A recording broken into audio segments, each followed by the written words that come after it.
Welcome to Money News. I'm Kathleen Walter. With us now from Baltimore is Jeff Siegel, managing editor of Energy and Capital and contributing analyst for the Energy Investor. And Jeff, welcome back.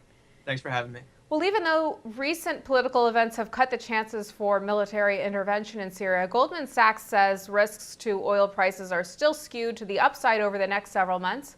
Do you agree with that?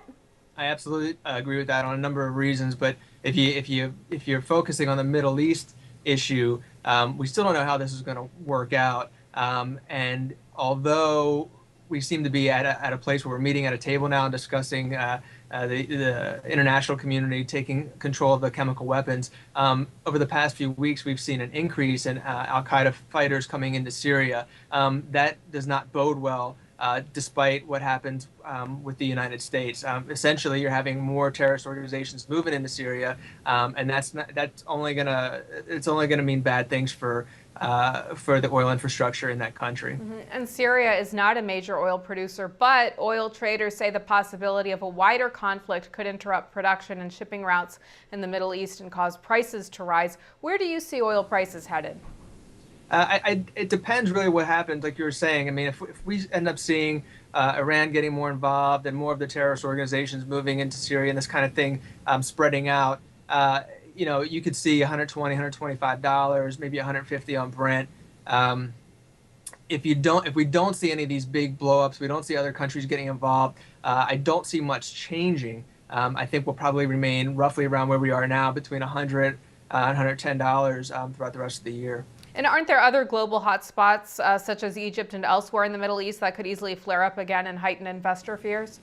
Oh, absolutely. I mean, the whole region is just waiting for something else to happen. Every time something even slightly goes wrong slightly over there, we see a small pop in oil prices. And thus far, everything that's happened has not been a huge explosion. And not to sound like a pessimistic person, but I do believe that it's only a matter of time for something really flares up. And what is your take on the report that Saudi Arabia has secretly offered Russia a sweeping deal to control the global oil market and safeguard Russia's gas contracts if the Kremlin backs away from the Assad regime? Right, that's actually true. That did happen. We actually was one of the princes in Saudi Arabia met with Putin a few weeks ago and made that offer, basically saying, look, we can keep the rebels out of your way during the Olympics, and we'll take care of all your interests here in Syria, as long as you work with us and back the Assad regime. This is absolutely true. There is documentation of this. We know it exists.